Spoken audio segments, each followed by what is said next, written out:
네. 자, 이번 시간은 여러분 교재 263페이지가 되겠습니다. 263페이지. 우리 FAT 1급 시험의 맨 마지막 부분에 두 문제가 출제되는 회계 정보 활용 실습을 한번 해보도록 하겠습니다. 앞 시간에서 말씀드린 대로 회계 정보 활용에 대해서 우리가 문제를 내고 있는데 이와 같이 문제를 냅니다. 전기의 유동 비율은 얼마인가 이런 식으로 문제를 내고 있거든요. 그러면은 이제 우리가 재무상태표를 조회해서 계산을 하게 됩니다.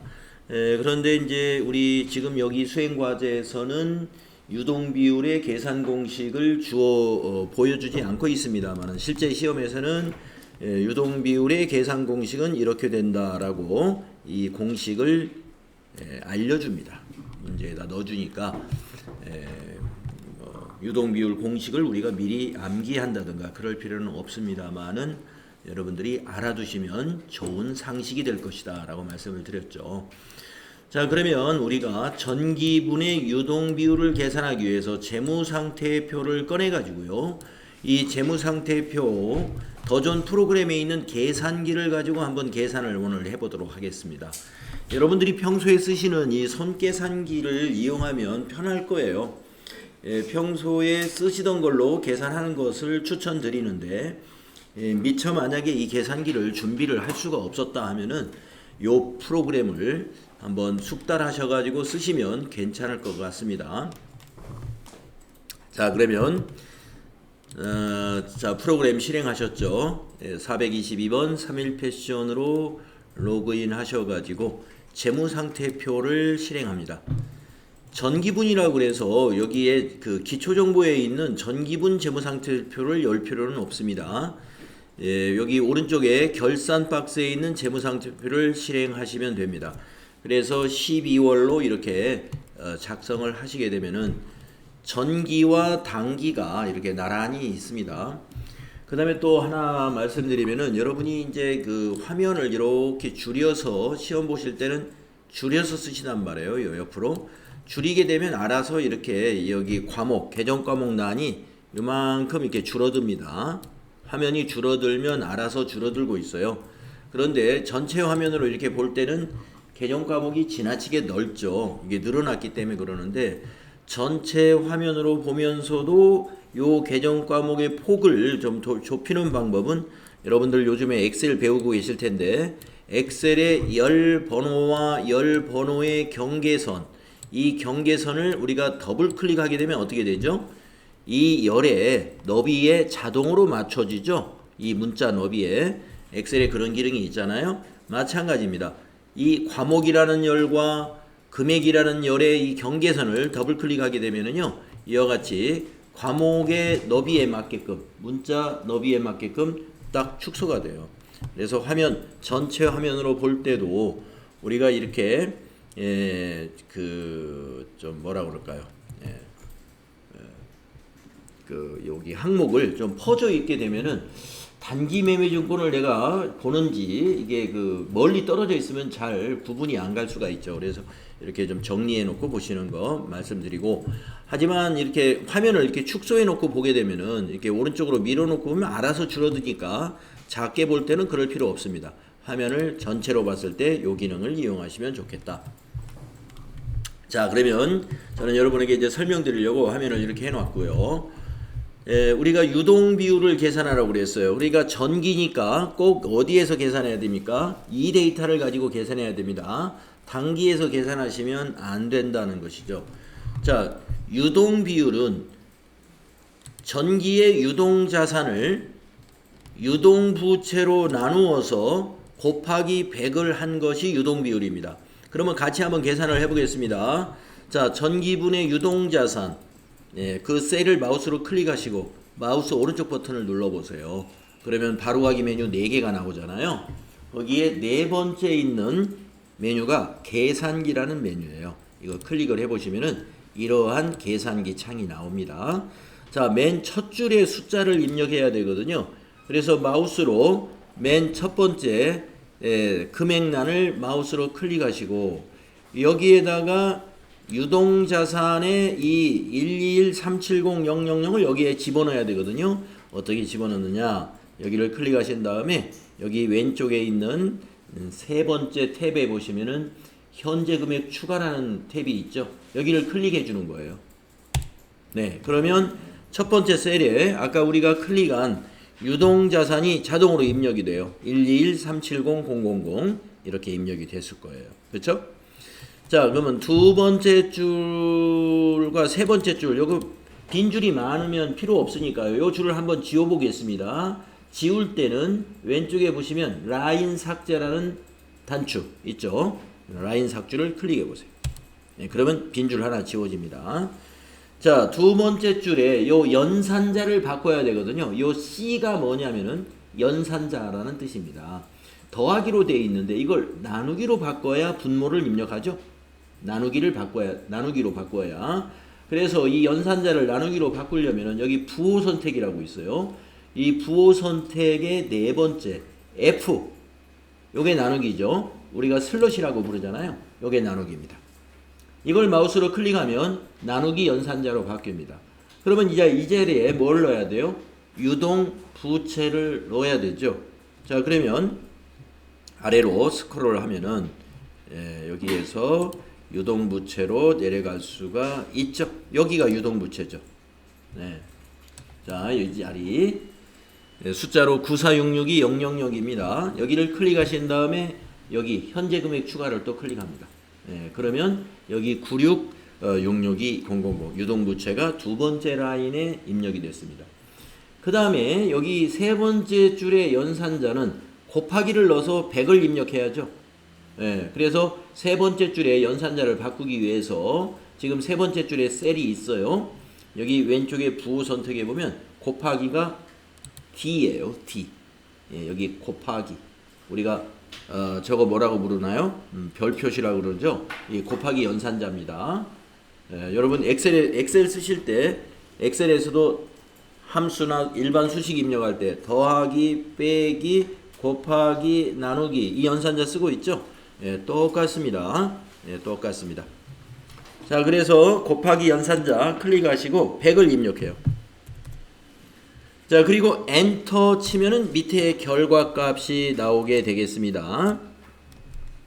그리고 여기 자릿수는 자동으로 0이 돼 있어요. 0이라는 것은 소수를 계산하지 않는다. 0의 자릿수는요, 정수 이르 자리를 말합니다.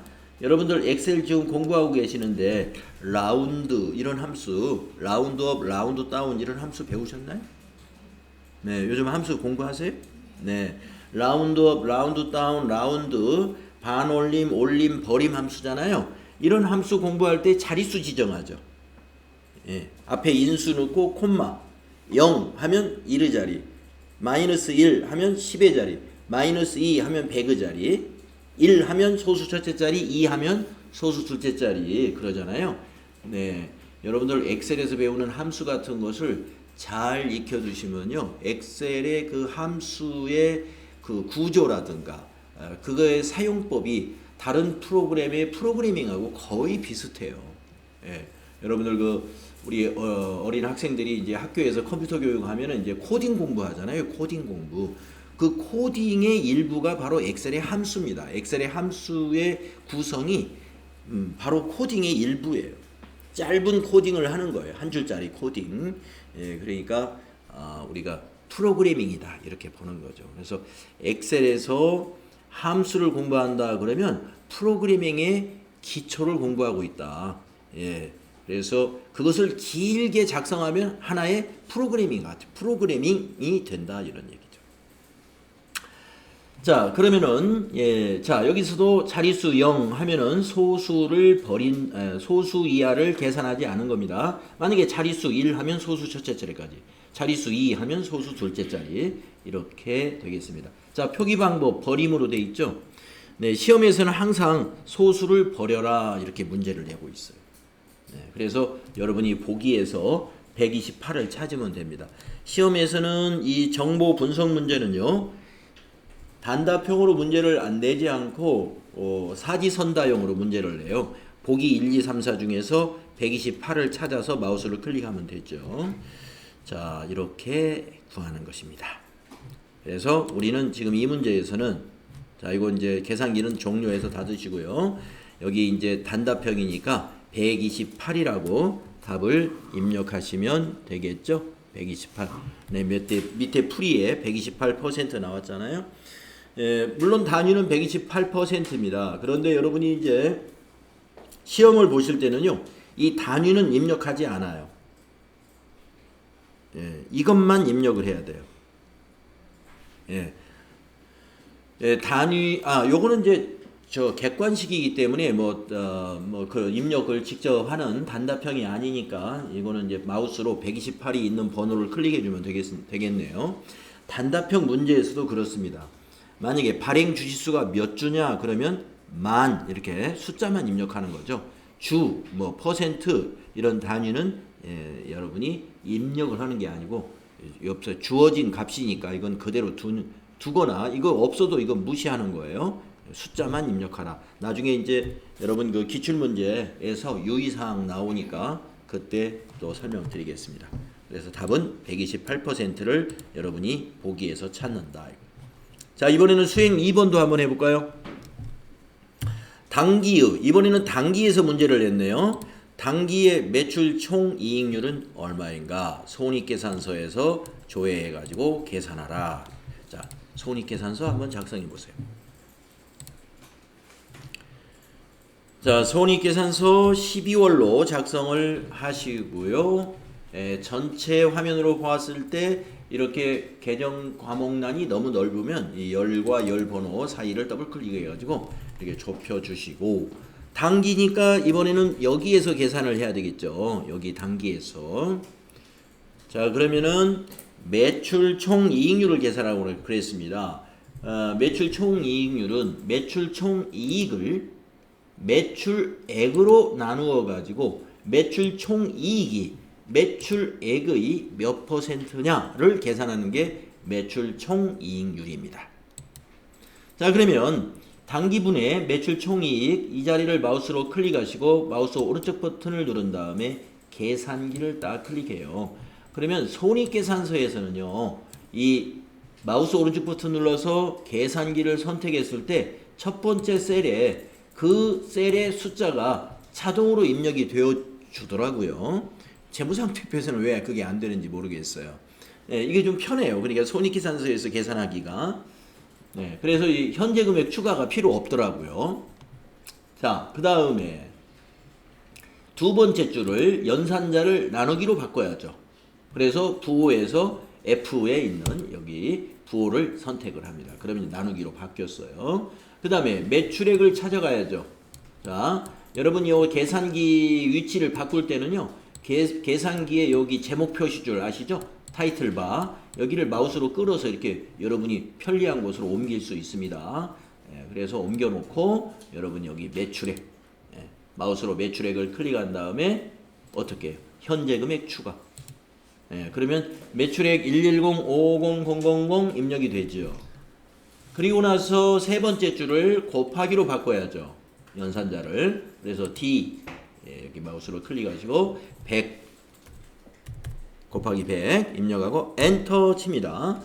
그러면은 자릿수 0 표기 방법 버림으로 해서 결과값 나왔죠. 60%라는 거죠.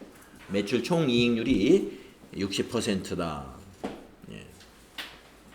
그래서 보기에서 60%를 답으로 클릭하시면 되는 거예요. 그러면 제가 여기서 한번 여러분에게 질문 한번 해보겠습니다. 자, 당기에 우리 회사의 매출 총이익률이 60%라고 나왔습니다. 자, 이 60%가 매출 총이익률입니다. 매출 총이익률. 자, 그러면 이 우리 회사의 당기에 매출 원가율은 몇 퍼센트일까요? 매출 원가율. 계산하지 않고 계산할 수 있죠. 매출 원가율이라는 것은 매출액의 몇 퍼센트가 매출 원가냐 이 말이에요.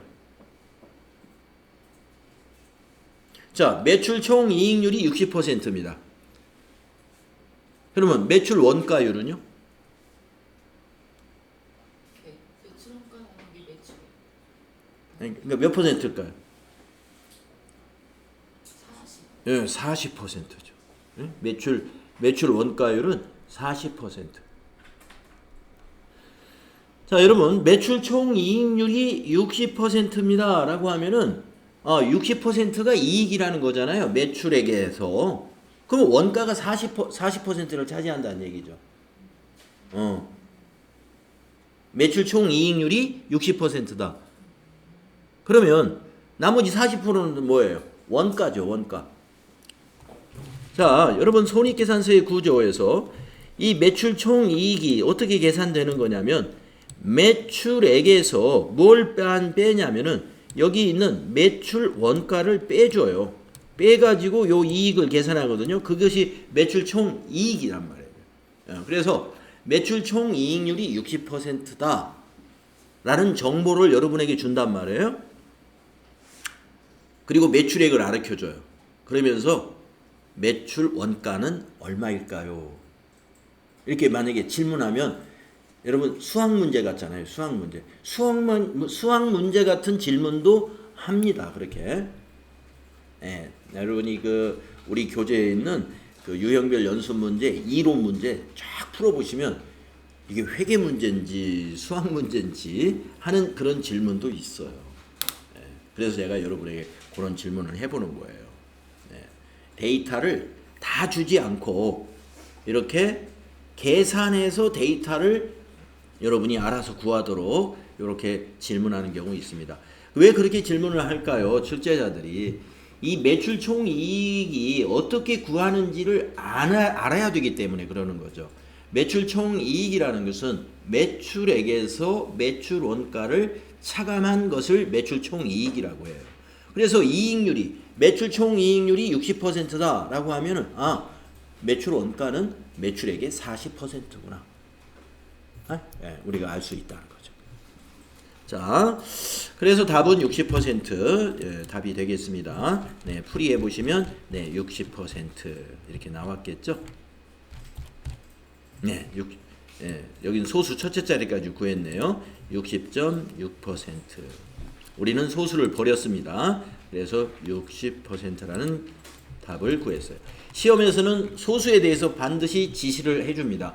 소수를 버려라 또는 소수 첫째 자리까지 구하라 이런 식으로 반드시 소수점에 대해서 지시를 하게 되어 있는데 항상 버리라고 나옵니다.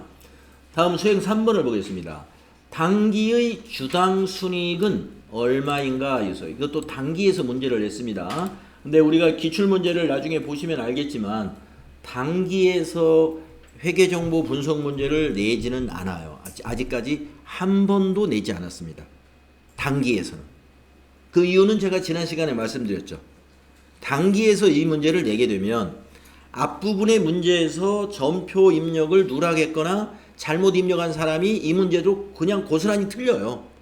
예, 재무제표가 틀렸으니까. 그래서 이 회계 정보 분석은 할 줄 알면 다 맞아야 된다. 아마 그러한 생각에서 단기에서는 출제하지 않는 것 같아요. 그래서 맨 뒤에 문제는 무조건 여러분이 맞출 수 있는 문제다. 앞에 문제하고 관계없이. 그래서 어떤 사람들은요. 그러면 선생님 맨 뒤에 문제를 맨 먼저 하고 하면 안 되나요? 네, 됩니다. 맨 뒤에 문제 제일 먼저 해도 됩니다. 근데 다만 나중에 이제 기출문제 할 때 또 설명드리겠는데 제일 먼저 하는 것은 약간 위험할 수는 있는데 기초정보관리 문제를 하고 그 다음에 하는 게 좋아요. 맨 먼저 하고 싶다 하더라도. 왜 그러냐면 여러분들 기초정보관리 문제는 여기에서 출제하는 문제거든요.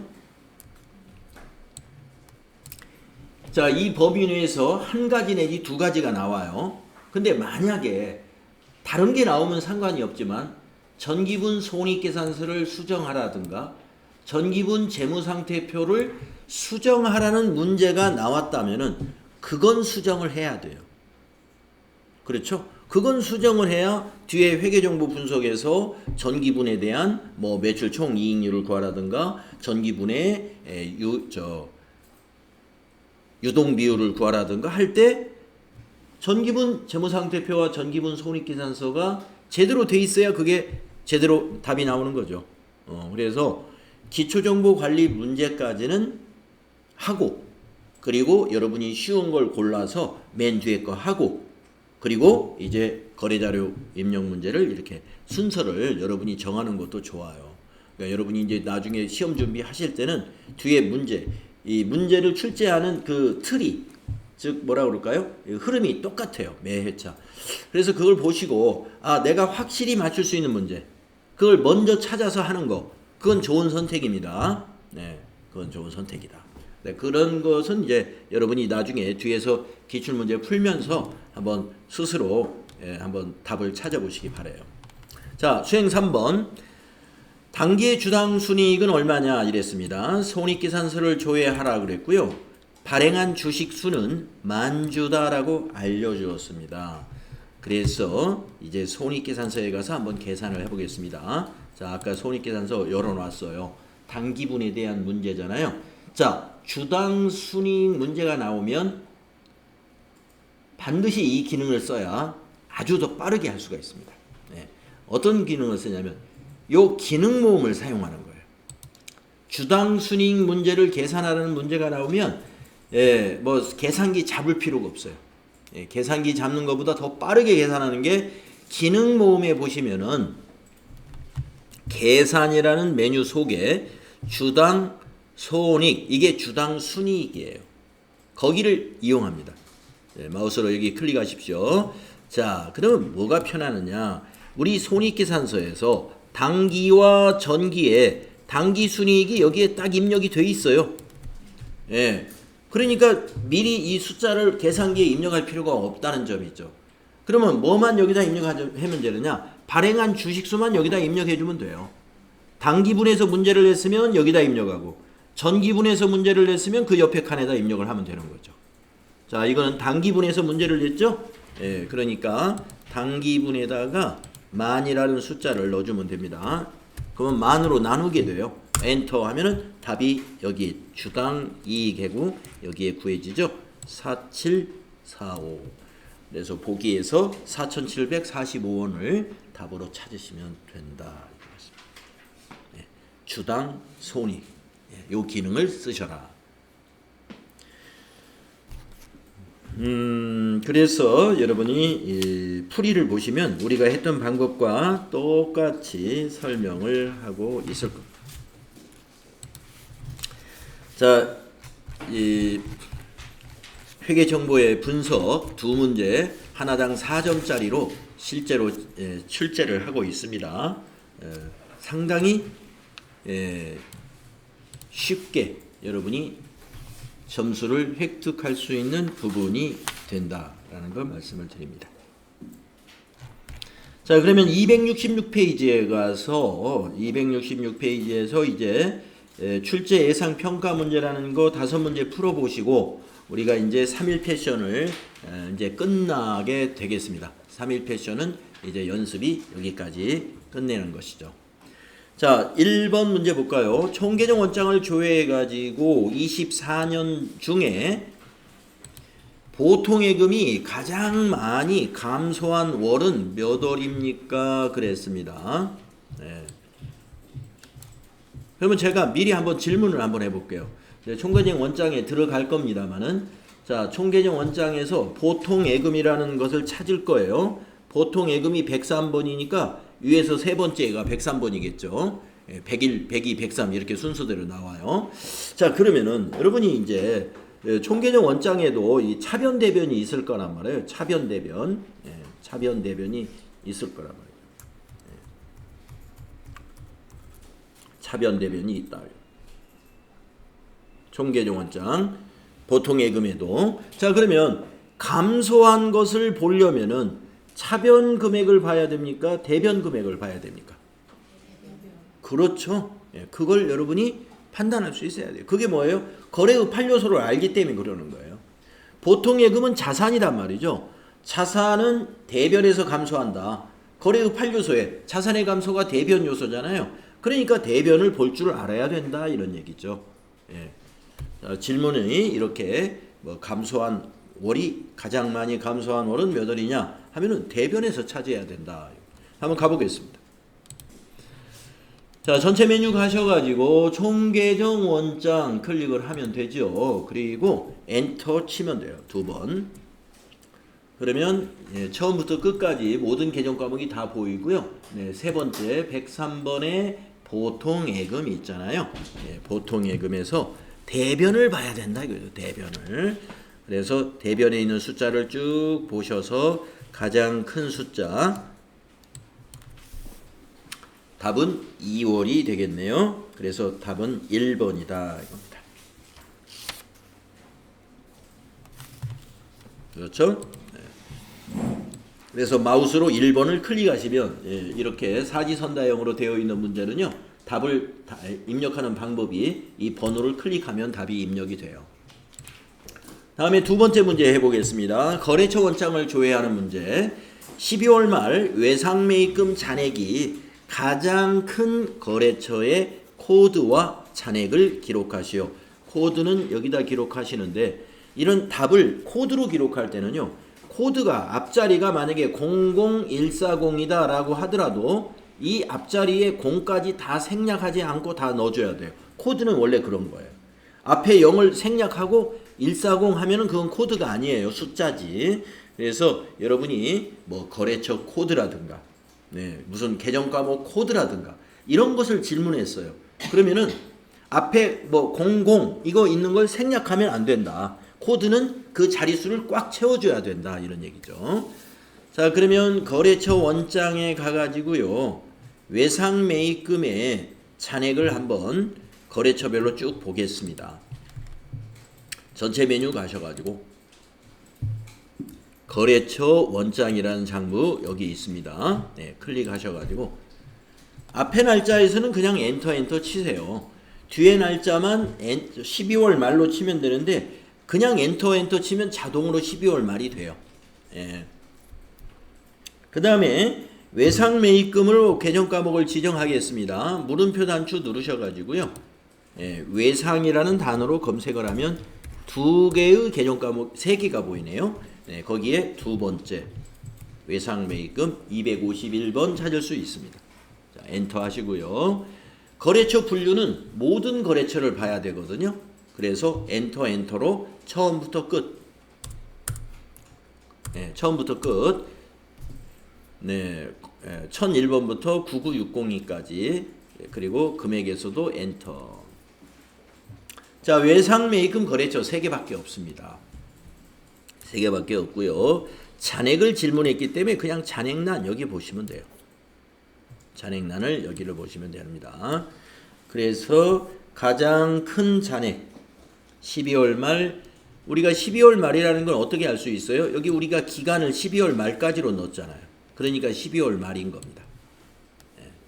12월 말.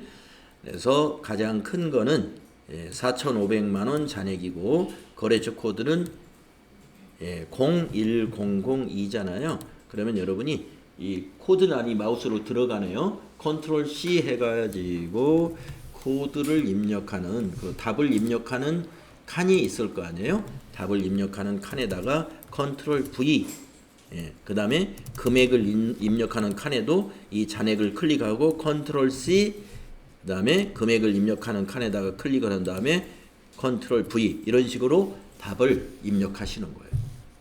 그래서 복사가 되는 그런 숫자나 코드는 컨트롤 C 컨트롤 V 해가지고 입력해 주시면 타자 하는 것보다 오타가 없겠죠. 다음에 3번 문제 해보겠습니다. 3번 문제. 자, 그러면 3번 문제 가기 전에 이 거래처 원장에서 제가 또 질문 한번 해볼게요. 자, 12월 말 현재 잔액을 보셔라 라고 했으니까 여기를 보시면 되는데, 자, 이렇게 차변 대변이 있단 말이에요. 차변 대변. 자, 우리가 보고 있는 계정 과목은 지금 외상 매입금이에요. 자, 외상 매입금은 부채 계정입니다. 부채. 네, 부채 계정이에요.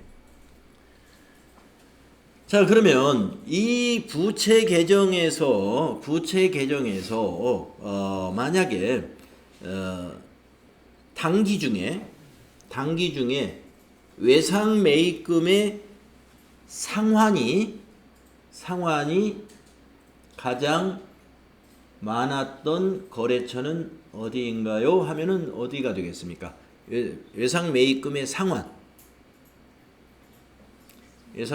상환이 가장 많았던 거래처는요? 예, 신사숙녀죠. 예, 상환한 거래처 하나밖에 없어요. 신사숙녀.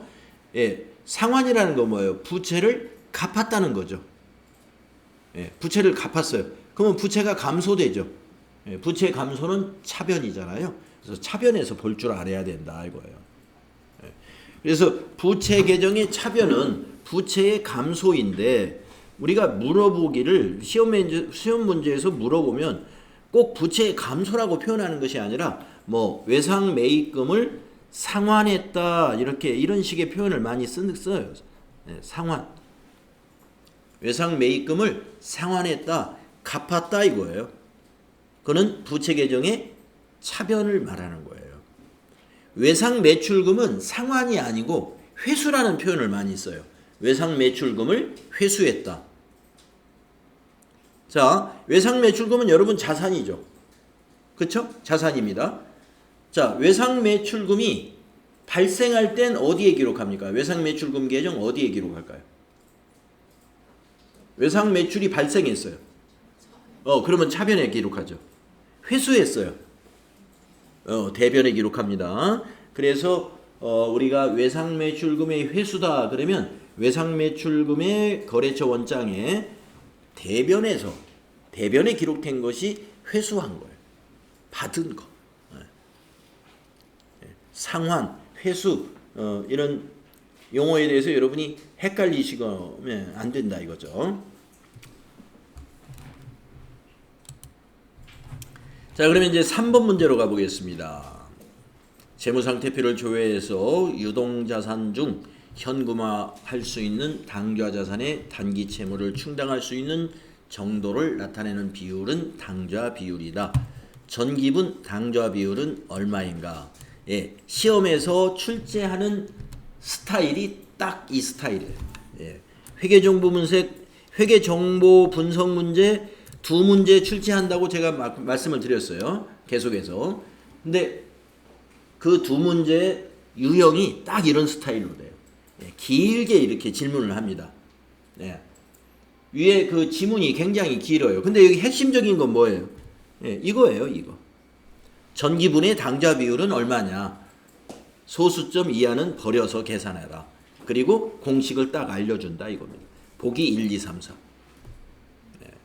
그래서 이 앞에 있는 요 당좌 비율이 뭔가를 설명하는 내용이에요. 이 앞에 거는. 이 앞에 거는. 그래서 제가 뭐 생각하기에는 이 앞에 막 2줄, 3줄로 설명할 수도 있거든요. 그거는 그냥 대충 읽어봐도 돼요. 대충 읽어보고 맨 마지막에 뭘 물어봤느냐? 네. 뭘 질문했느냐는 맨 뒷부분에 있어요. 질문은 이겁니다. 전기분의 당좌 비율은 얼마냐? 네. 자, 당좌 비율이 뭘 의미하는지를 지금 설명했죠. 유동자산 중에 현금화할 수 있는 당좌자산으로 단기 채무를 충당할 수 있는 정도를 나타내는 비율이 당좌 비율이라는 것이죠. 그래서 전기분의 당좌 비율은 얼마냐? 그러면 이렇게 한번 계산을 한번 해볼까요? 재무상태표 열려 있죠. 재무상태표 열으셨죠. 재무상태표를 열어가지고 전기분의 당좌 자산을 찾아야죠. 당좌 자산에서 마우스 오른쪽 버튼 계산기. 네. 계산기에서 두 번째 줄 그냥 지워버릴까요? 라인 삭제. 첫 번째 줄에 놓고 현재 금액 추가. 그러면 아까 우리가 당좌 자산에다가 셀 포인트를 두었기 때문에 첫 번째 셀에 110, 870, 000 입력이 됩니다. 자, 이것을 유동부채로 나눠야죠.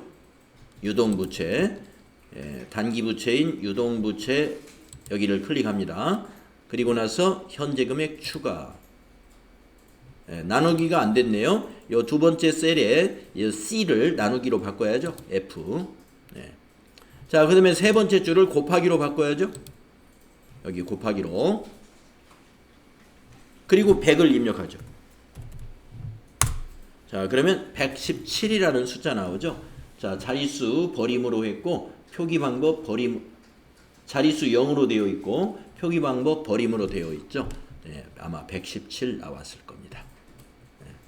117을 답에서 찾으면 3번이 답이다.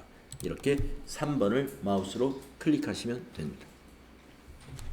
네, 딱 이런 유형으로 문제가 나와요.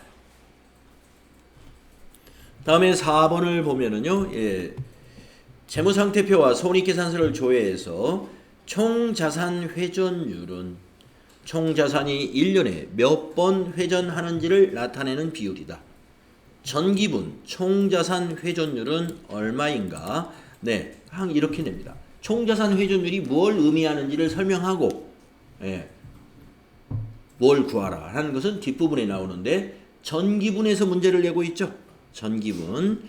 자, 이거는 이 공식이 매출액은 손익계산서에서 찾아야 되고 총자산은 재무상태표에서 찾아야 되기 때문에 계산기를 꺼내놓고 화면을 막 바꿔가면서 계산을 해야 돼요. 자, 그래서 여러분이 손계산기를 쓰시든지 하시라는 게 이렇게 나오면 이 계산기 쓰는 게 조금 번거로워요. 자, 그러나 한번 해보겠습니다. 매출액 나누기 총자산 곱하기 100을 전기분해서 한번 해볼까요? 우선 손익계산서로 먼저 가야 되겠죠? 매출액을 찾아야 되니까. 자, 손익계산서 탭을 클릭하시고 전기분 매출액 500-516-000을 마우스 오른쪽 버튼 눌러서 계산기 해가지고 첫 번째 줄에 입력을 했습니다. 자, 그 다음에 연산자 나누기로 두 번째 줄을 나누기로 바꾼 다음에 재무상태표로 창을 전환해야 돼요. 재무상태표에 왔죠? 그래서 총자산이라는 건 자산의 전기분 총계 199-952-000 이 자리죠. 199-952-000 이걸 클릭하고 현재금액 추가. 안 되네. 이게 라인 삭제. 그러면 손으로 강제로 입력해야 돼요. 199-952-000 199-952-000을 키보드로 입력을 합니다. 손익계산서에서 재무상태표로 바꾸니까 현재금액 추가 기능이 안 되는군요. 자, 그 다음에 여기 연산자는 바꿔지는가 볼까요? 나누기로 되어 있죠? 네. 자, 그러면 다음 줄로 내려와서 곱하기로 바꿔보세요. 바뀝니다. 연산자는 이제 100. 100이 아니죠? 100. 100 맞네요. 몇 퍼센트? 곱하기 100하고 엔터 칩니다. 그러면 250%가 나오죠. 2.5회전을 했다 이런 얘기입니다. 2.5회전 250%는 우리가 소수로 숫자로 바꾸면 2.5잖아요. 2.5회전을 한 것이다. 답에서 250을 찾으면 되겠습니다. 4번이 답이 되는 거예요. 자, 그 다음에 5번을 해보겠습니다. 손익계산서를 조회해서 영업이익은 기업의 주된 영업활동에 의한 성과를 판단하는 비율이다. 당기분 영업이익률은 얼마인가? 네, 이번에는 당기분에서 영업이익률을 계산하라는 거죠. 영업이익 나누기 매출액 곱하기 100입니다. 자, 손익계산서로 가셔서 자, 매출 총이익 말고 영업이익률이니까 조금 내려가면 있습니다. 당기분의 영업이익 클릭하시고 마우스 오른쪽 버튼 계산기. 자, 첫 번째 줄에 정확한 숫자 입력되는지 확인하시고 두 번째 줄에 부호를 나누기로 바꾼 다음에 매출액으로 쭉 올라갑니다. 자, 매출액이 여기 있죠. 110-50-000 있을 거예요. 그 숫자를 클릭한 다음에 여기 있는 현재 금액 추가를 누릅니다. 그런 다음에 곱하기 해주시고 100 엔터 치시면은 45라고 나오죠. 45%라는 얘기입니다. 그러면 답에서 우리가 45를 2번에 답이 있죠. 마우스로 2번을 클릭하시면 된다. 네, 그래서 지금 3, 4, 5번과 같은 스타일로 이 정보 분석 문제가 나오는데요. 계산기만 정확히 문제 정확히 있고 계산기만 정확히 쓸 줄 알면 정답을 100% 맞출 수 있어요. 네, 그래서 이 두 문제가 8점인데 하나당 4점씩 맨 뒤에 출제가 되고 있습니다. 자, 이렇게 해서 출제 예상 평가 문제까지 우리가 다 맞췄는데요. 이제 우리가 이제 그 회사 설립 등록해 가지고 연습했던 422번 3일 패션의 연습은 이렇게 해서 이제 마무리를 하겠습니다. 그래서 이제 다음 장에서는 이제 백데이터를 설치하셔 가지고 우리가 유형별 연습 문제, 기출 문제 모의고사 이런 연습을 해야 합니다. 그래서 이제 여러분 교재에 보시게 되면은 백데이터 설치 방법이 또 그 부분에서 설명을 하고 있는데요.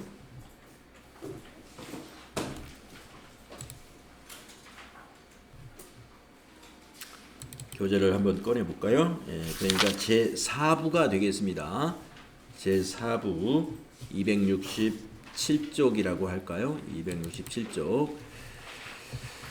네, 제4부의 내용이 이제 여기서부터는 이제 데이터가 필요해요.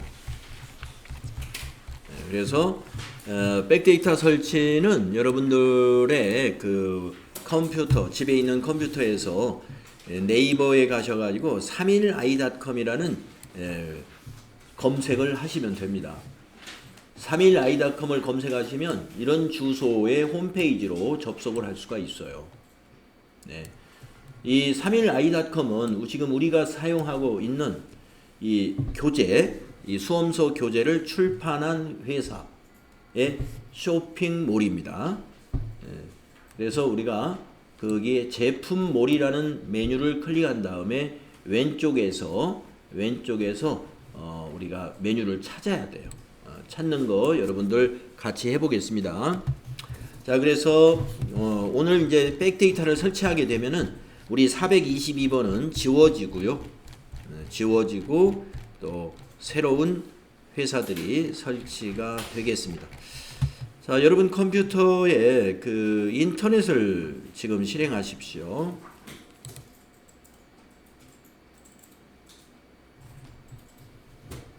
그러셔가지고 네이버나 뭐 구글에서 네이버 검색이든 구글 검색이든 상관이 없어요. 31i.com이라는 검색을 한번 해보십시오. 그러면 이런 주소 www.samili.com 네, 이런 주소 아마 있을 겁니다. 자, 제가 보여드리고요. 같이 하실 수 있는 분은 같이 하시고 인터넷 접속이 좀 느리다든가 그래서 좀 늦으신 분은 제가 가서 돌아다니면서 제가 도와드릴게요. 자, 3일i.com에 검색이 되신 분은 한번 클릭해서 접속을 해 보십시오. 그러면 이와 같은 첫 페이지가 나오는데요.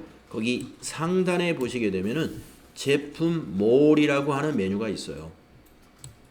거기 메뉴를 클릭합니다. 그러면 또 왼쪽에 카테고리가 있는데요. 어떤 카테고리, 즉 메뉴죠. 메뉴로 가셔야 되냐면은 이 메뉴로 가야 됩니다. AT 수험서 자료실. AT 수험서 자료실. 요 메뉴로 가야 돼요.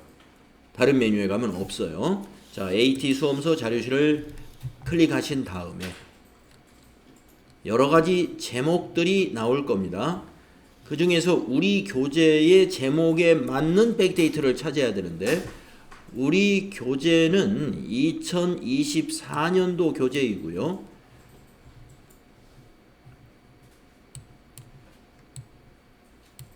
그 중에 회계 이 자리에 있네요. 이 자리에. 이거 아닙니다. 예. 저기 여기에 2024 ICAN FAT 회계실무 1급.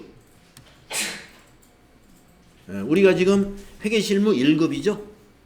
여러분 아시죠? 회계실무 1급입니다. 그래서 예, FAT 1급을 우리가 회계실무 1급이라고 그래요. FAT 1급. 그래서 이 메뉴를 클릭합니다. 2024년 ICAN FAT 회계실무 1급 백데이터 그 메뉴를 클릭하셔야 돼요. 그러면은 이제 이런 설명이 쭉 나오는데 가운데 부분으로 가보면 초록색으로 여기를 클릭하여 다운 받으세요라는 큰 굵은 글씨가 있어요. 거기 여기라는 곳을 마우스로 클릭하면 돼요. 자, 그러면 다운로드가 시작이 됩니다. 다운로드가 그래서 여러분의 웹브라우저가 크롬이냐 엣지냐에 따라서 다운로드 형식은 다를 테니까 다운로드를 어디에다가 받으셔야 됩니다. 자, zip 파일이네요. 다운을 받아보니까요. zip이라는 건 압축된 파일이잖아요. 그래서 여러분이 그걸 다운을 받은 위치에 가셔가지고 그 압축을 해제하시면 돼요. 저는 지금 요 위치에다 받았는데 가보니까 2024 FAT 1.zip zip zip 파일이에요. 압축 파일이에요. 그러니까 여기를 더블 클릭해 주세요. 압축을 해제하려고. 그래서 압축 해제를 풀어줍니다. 풀기를 알약이 아니어도 여러분 윈도우에서도 압축 해제가 다 되니까요. 자, 압축을 더블 클릭해서 해제할 수 있으시죠? 자, 해제하면은 홀더가 하나 만들어지네요. 복잡스럽게 돼 있어요. 자, 2024 FAT 1급 백데이터라는 홀더가 보이네요. 그 안으로 들어가 보세요. 그러면 우리가 이것을 찾을 수가 있습니다. 뒤에 아이콘은 이렇게 생겼고요. FAT 1급 괄호 열고 2024점 확장자 보이는 자리에서는 EXE라고 되어 있고 확장자 안 보여도 상관없어요. 유형이 응용 프로그램 이렇게 되어 있는 FAT 1급 괄호 열고 2024 이게 바로 백데이터예요. 이거를 더블 클릭해서 실행하시면 됩니다. 모든 파일에 적용하고 예 하시면 돼요. 그러면 쭉 이렇게 아이폰의 잠금을 해제해야 합니다. 네. 자, 요 프로그램을 저희가 여러분 열려있는 프로그램을 닫고 다시 한번 실행해 보세요. 자, 열려있는 그 우리 더전 프로그램을 종료한 다음에 다시 한번 요걸 실행하겠습니다. 다시 설치해도 됩니다. 자, 더블 클릭하고 모든 파일에 적용 예. 그러면 쫙 진행이 되죠. 그러면서 DB 업데이트 뭐 이런 그림이 나오네요.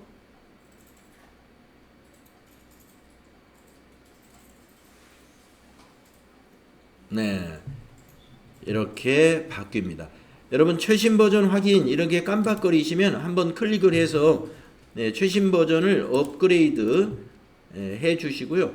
한번 했는데 계속 깜빡거리면 그냥 무시하셔도 됩니다. 없어지네요. 자, 그래서 사용 급수는 FAT 1급으로 하신 다음에 회사 코드에 요 돋보기를 눌러보세요. 그러면 3000번대의 회사 코드가 쭉 보여요. 우리가 그동안 연습했던 3일 패션 3106에서 이제 끝났고요. 우리는 오늘부터는 유형 상사로 연습을 할 겁니다. 3200번으로요. 유형별 연습이라고 되어 있는 3200번을 선택하시고 로그인 해주시면은 오늘 이제 백데이터 설치가 잘 되신 거예요. 자, 잘 안 되신 분들은 제가 돌아다니면서 봐드리도록 하겠습니다. 자, 백데이터까지 설치하고 우리 쉬었다가 하겠습니다.